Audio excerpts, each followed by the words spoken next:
Okay, so picture this. It's 1987, right? You're a teenager from Queens. Right. You're wearing this iconic Kangol hat, and you've basically just declared to the entire planet that you are the absolute king of a genre that honestly actively wants to destroy you. Yeah, which is a wild position to put yourself in at that age. It is because, before the lip licking and before the sitcoms or the red carpets and all those award show hosting gigs that you know him for today, LL Cool J was just, he was hip hop's ultimate apex predator. Oh, without doubt. He really was. And today, we're taking a deep dive into the blood on the floor of his origin story, basically. Which I think is so necessary because usually when we talk about a pop culture icon of this magnitude, there is this massive tendency to just, sanitize the history. Oh, for sure. We completely smooth off all the rough edges. Exactly. We build this unified, comfortable image of a very charismatic entertainer. And in doing that, we just completely forget the sheer violence of the crucible that actually forged him. Right, because that pop culture memory, it kind of acts like a shadow, doesn't it? Yeah, it obscures the structural foundation of how an artist actually achieves that level of cultural permanence. We boil a human being down to their, most marketable essence. The sitcom star. Right, the guy selling you indoor grills, whatever. And in doing so, we strip away the actual mechanics of their survival in what was arguably the most competitive, just ruthless era of American music. So true. So we are going to completely dismantle that sanitized pop culture image today. For this deep dive, we're pulling from a highly concentrated source document. It's a great document, too. It really is. It's the set of notes titled Day 2 Battle Tested. And there's a subtitle attached to this document that is basically going to serve as the thesis for our entire conversation today. And that thesis is that respect is earned under pressure. Exactly. Respect is earned under pressure. So our mission today is to unpack this document, right? We want to understand the true foundation of a career that has just defied the laws of gravity for 4 decades. 4 decades. It's almost unheard of. It really is. We want to know how he stayed relevant, and not just by, floating above the culture, but by constantly stepping right into the crosshairs. Right. And to do that effectively, you really have to look past the nostalgia. I mean, this isn't just some warm, fuzzy look back at the golden age of hip-hop. No, definitely not. We're doing a forensic analysis of the mechanics of hip-hop respect. The source document demands that we examine how competitive rap battles and, the cultivation of an elite, undeniable pen game basically created an armor. An armor that protected his career long after the soundscapes of those 1980s and 90s tracks kind of faded away. Precisely. So let's actually look at the weaponry he brought into that arena. The source document points us directly to the sonic foundations of his dominance. The tracks that really defined that era. Yeah, it highlights 3 specific tracks as essential evidence of his battle readiness. We're talking about Rock the Bells, I'm Bad, and Mama Said Knock You Out. Oh, man. Those aren't just songs. Those are territorial flags. Yeah, territorial flags, exactly. But I want to get under the hood here a little bit. Let's look at the mechanics of why these tracks were so lethal, starting with the early days of Rock the Bells. Well, you have to consider the sonic architecture of the mid-1980s. I mean, hip-hop production at that time was largely defined by a certain type of party-centric electro-funk bounce. Right. It was very much like music to get people dancing. Exactly.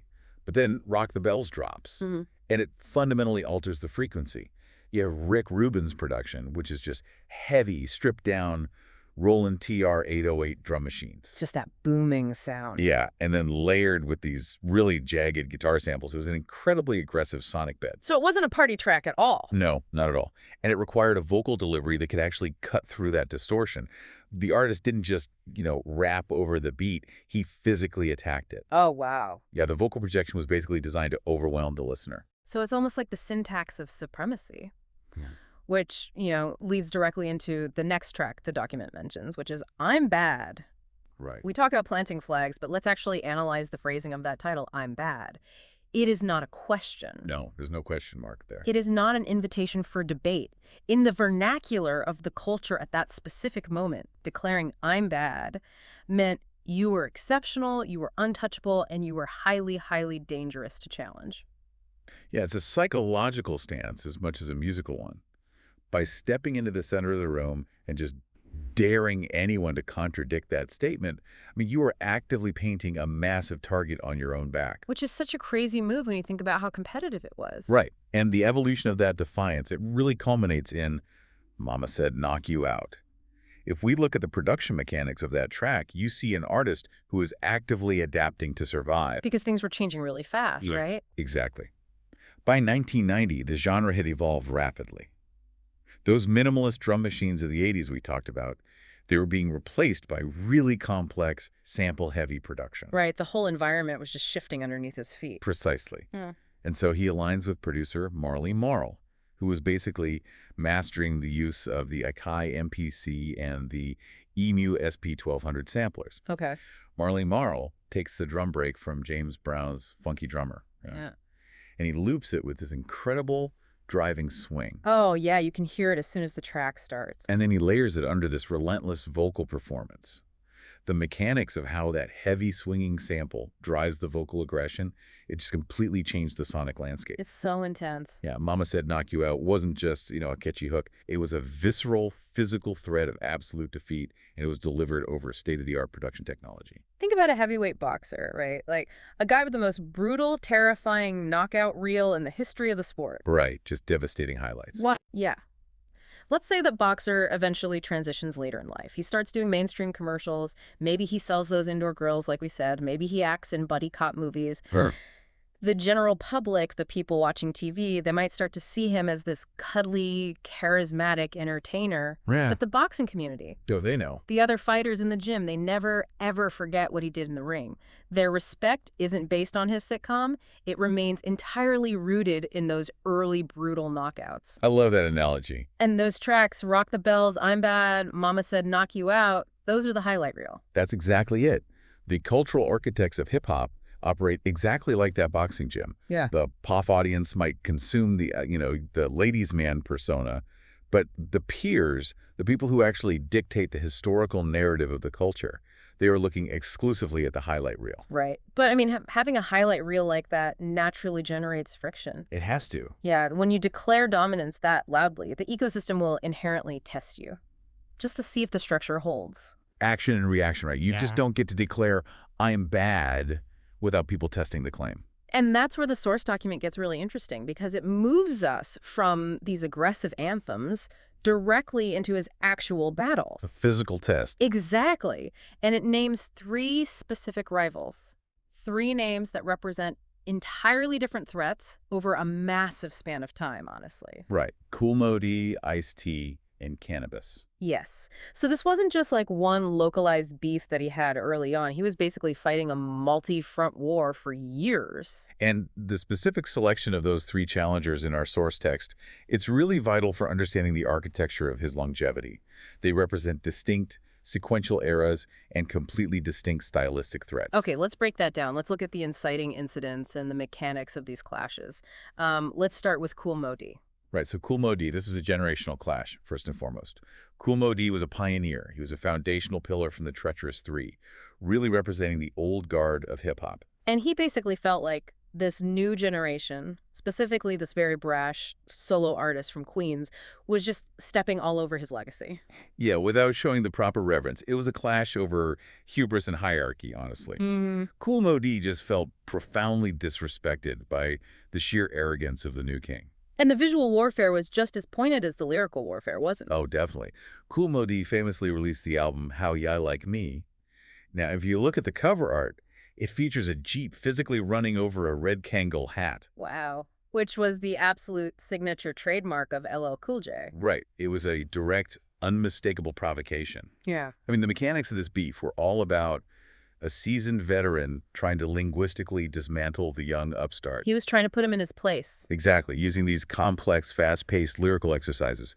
He was actively testing the structural integrity of the new king's crown. But then the threat matrix completely shifts when we look at the second rival, the document names, which is Ice-T. Yeah, entirely different scenario. Right, because this wasn't a generational dispute. This was a geographical and stylistic war. Exactly. This marks the emergence of West Coast gangsta rap.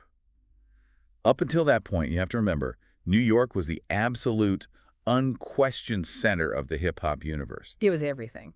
But Ice-T was establishing a completely new dominance out on the West Coast. And he used LL Cool J as basically the ultimate symbol of New York arrogance and East Coast hegemony. So he drops tracks like I'm Your Pusher, and he specifically targets the commercial viability and like the perceived softness of the East Coast mainstream success. He was going right after that pop culture image we talked about earlier. Yeah. And this forced a reaction, right? It forced the East Coast to defend its territory. It absolutely did. And that resulted in tracks like Today, Break of Dawn, where the response was heavily concentrated on just dismantling Ice-T's authenticity. The mechanics of this battle were really about the center of gravity in hip-hop. By engaging with Ice-T, the battle was no longer just about who was the better rapper. It became a proxy war for the cultural dominance of the coasts. That is fascinating. So he basically became the universal measuring stick for anyone trying to claim global supremacy in the genre. Yes, if you wanted the crown, you had to go through him. Which brings us to the third name on the document, and this is where I really want to introduce some serious friction into this conversation. All right, let's hear it. Cannabis. Because when we talk about the late 1990s, Cannabis was viewed as this young lyrical savant. I mean, he was a hyper-technical, absolute monster on the microphone. Oh, his reputation was terrifying at the time. And he was specifically engineered, it felt like, to take the head off the reigning king. Yeah, the context of the Cannabis feud is entirely different from Cool Mo D or Ice-T. Like we said, this wasn't the old guard, and it wasn't a rival coast. Right. This was a hungry, fiercely technical lyricist from a younger generation who was actually invited onto the track 4, 3, 2, 1. Okay, let's get into the mechanics of that specific track, because the behind-the-scenes tension there is just legendary. It really is. You have this massive collaboration, and Cannabis spits a verse that includes a line asking to borrow the microphone that is literally tattooed on LL Cool J's arm. Right. Now, to a purist, or maybe even to Cannabis himself at the time, it might have been intended as a line of respect, acknowledging the throne. Like passing the torch kind of thing. Exactly. But in a hyper-competitive, deeply paranoid ecosystem of apex hip-hop, it was immediately interpreted as a threat. Of course. It was seen as a younger artist aggressively reaching for the crown on the king's own song. So LL forces him to change the verse. Cannabis actually complies, but then LL rewrites his own verse to absolutely obliterate Cannabis on the final version of the song. Yeah, a total ambush. It launches an all-out war. But I really want to push back on the narrative of total dominance here. Because when Cannabis retaliated with the diss track, Second Round KO, featuring Mike Tyson literally hyping him up in the background, that track was devastating. It was a surgical strike. It was heavily damaging, yes. Didn't he arguably lose that battle in the eyes of many purists at the time? I mean, if his dominance was so absolute, why did this specific beef almost derail him? That is the exact friction the source document anticipates. You're entirely correct that Second Round KO inflicted heavy damage. Right.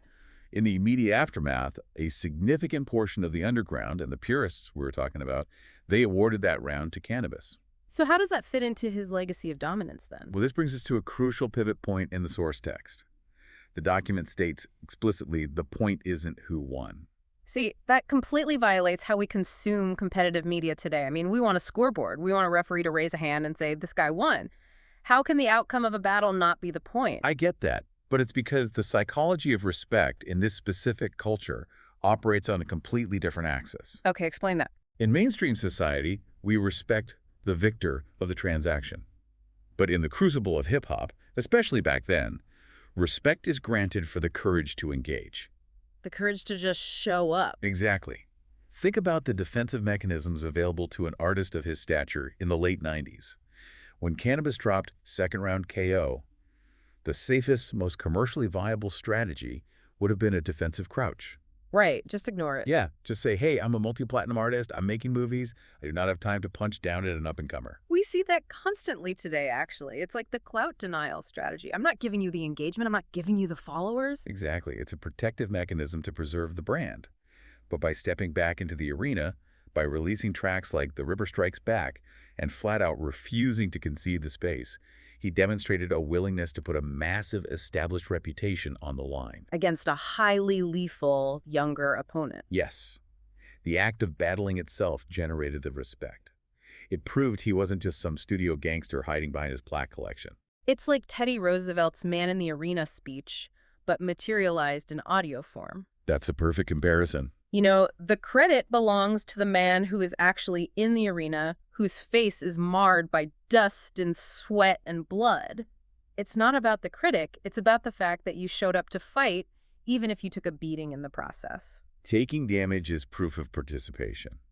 You respect the heavyweight champion who takes on all mandatory challengers, even the ones who are statistically dangerous to his style. Right, the guys he shouldn't fight on paper. Exactly.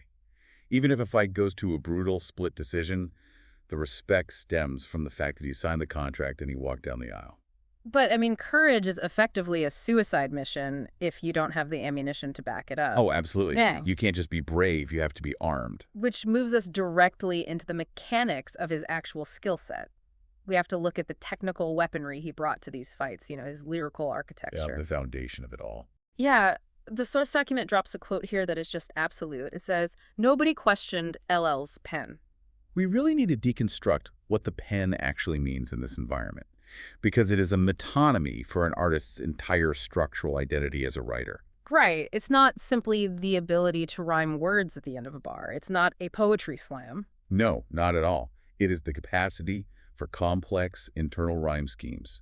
It is mastery of breath control. Which is huge. Huge. It allows an artist to deliver these dense multisyllabic patterns without gasping for air, which projects this sense of effortless superiority. Like they're not even trying. Exactly. And it is cadence, the ability to physically ride the pocket of a beat, alternating tempos seamlessly. So when the source says nobody questioned his pen, it means something very specific. It means his peers recognized a master craftsman, one who possessed the tactical capability to dismantle an opponent's argument while simultaneously asserting his own dominance. So having an unquestioned pen basically functions as a nuclear deterrent? Yes, that's exactly what it is. If your foundational talent is recognized as elite, other artists know that attacking you carries a massive, potentially career-ending risk. The pen is the shield. Let's look at the mechanics of how he used it, though. He didn't just rely on brute force insults. He used tactical lyrical strikes. He was strategic. Highly strategic. Yeah. He would dissect an opponent's image, their financial status, their street credibility, and he would do it with incredibly tight rhyme structures that made the insults memorable and, more importantly, repeatable for the audience. Right, so the fans are doing the work for him by repeating the lines. But let me play devil's advocate here for a second, though. Okay, go ahead. Let's separate the skill from the action just for a minute. Is it possible to have an incredible, undeniable pen to be a lyrical genius on paper, but still lack the respect of the culture if you refuse to actually battle? Like if you just sit in the studio writing these absolute masterpieces, but you never engage in the friction. Oh, absolutely. If you possess elite lyrical architecture, but you never test it in the fire of conflict, your respect remains entirely theoretical. It's academic. Exactly. It's just academic. It's kind of like a martial arts master who only practices, forms and katas in his backyard. Right. Exactly. He might have mathematically perfect technique, his form is flawless, but if he flat out refuses to ever step on the mat and spar with a live opponent, The community's always going to wonder. yeah, they're going to harbor a secret doubt. Yep. We don't know if he can take a punch or if his perfect technique just completely falls apart the second he gets hit in the mouth. That is the exact dynamic. And conversely, you can be incredibly brave jumping into every feud imaginable.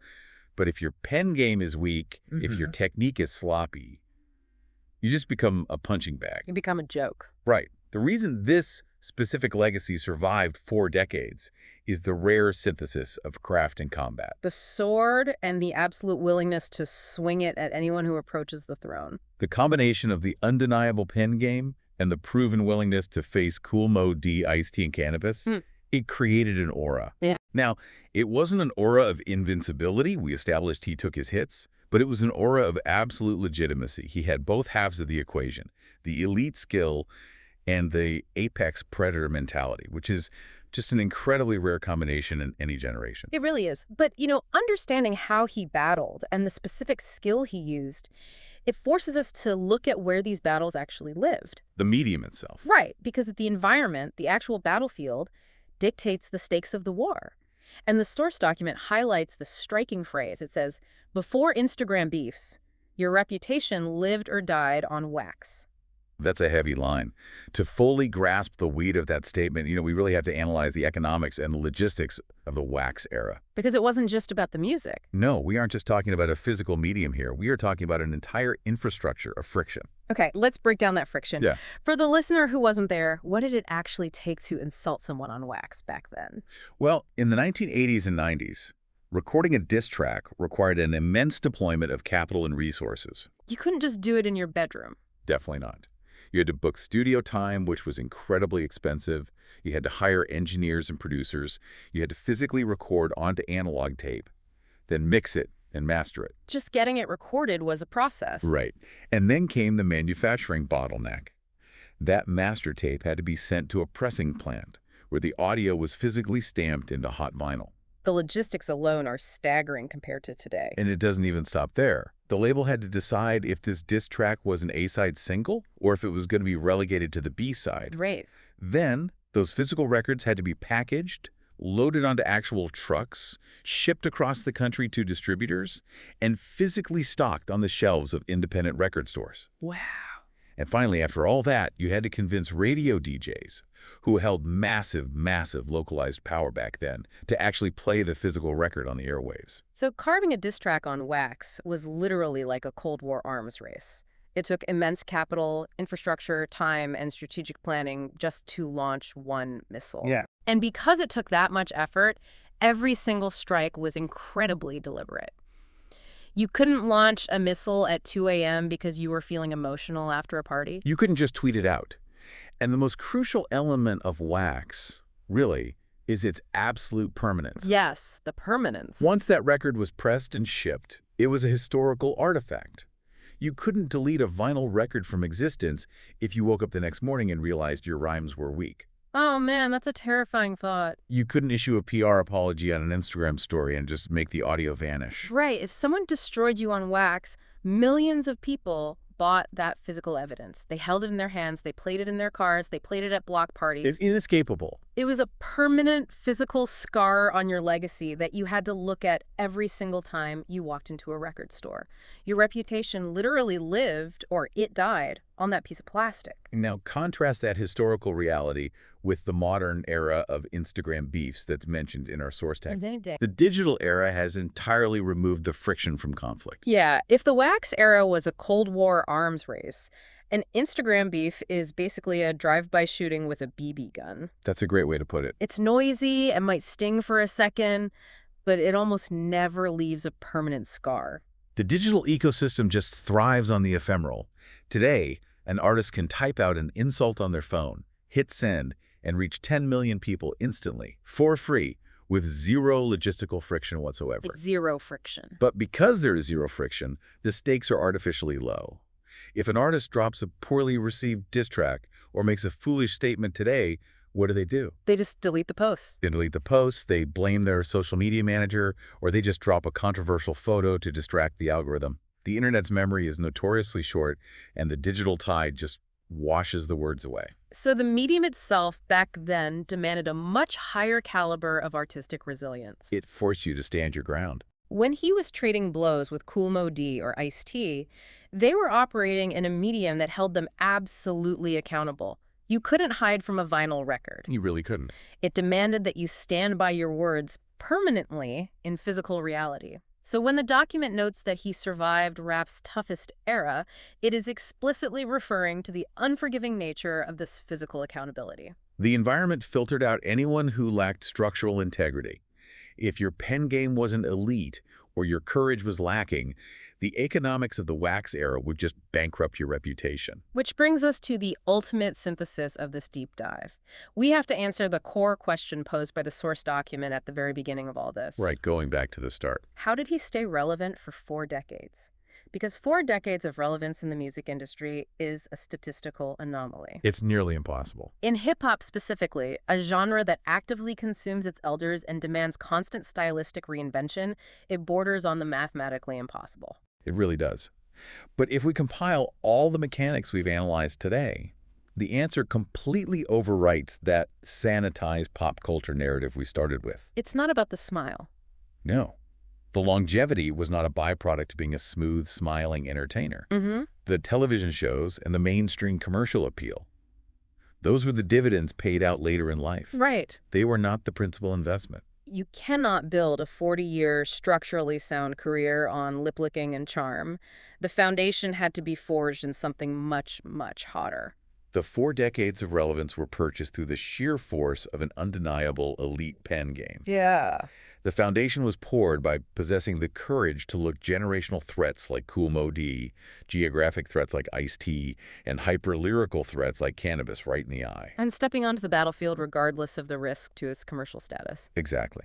It was secured by planting aggressive sonic flags like Rock the Bells and Mama Said Knock You Out, all while the technological landscape of the genre was literally shifting underneath him. He survived a high-friction, deeply unforgiving era where every mistake was permanently recorded on wax. And he did it by refusing to adopt a defensive crouch. Never back down. Ultimately, as the document states in its final, powerful conclusion, he earned respect. And it was not assigned to him by some marketing department. Mhm. It was extracted from the most competitive era of the genre through a synthesis of elite craft and absolute combat readiness. Yes. And that specific type of earned respect, the kind forged in the crucible of peer-to-peer battle, is really the only cultural currency that does not depreciate over 40 years. We started this conversation talking about how cultural memory sanitizes history, right? Leaving us with this clean, easy image of a pop culture icon. Right. But once you dissect the actual mechanics of how that legacy was constructed, the Yep. hostile environment, the tactical lyrical weaponry, the brutal economics of the wax era, it completely rewires how you view the artist. It changes everything. You just can't look at the mainstream entertainer the same way once you understand the violence of the origin story. The historical reality is always vastly more complex and significantly more impressive than the caricature we usually settle for. I want to leave you, the listener, with a final thought to mull over. Something to carry with you as you navigate the sort of frictionless way we consume culture today. A little homework. Yeah, exactly. We've just analyzed how a 4-decade legacy was built on the permanent, high-stakes battleground of wax, a place of intense logistical friction and undeniable physical consequences. Real stakes. Right. So as we move deeper into an era where reputations are built and often destroyed in these fleeting, impermanent digital skirmishes, you have to wonder, will any artist born entirely in today's frictionless, algorithm-driven arena ever be able to forge a legacy structurally tough enough to last 40 years? Or does true, enduring cultural longevity require the intense physical pressure of an era we've permanently left behind? Think about that the next time you see a feud trending on your timeline. Thanks for taking this deep dive with us.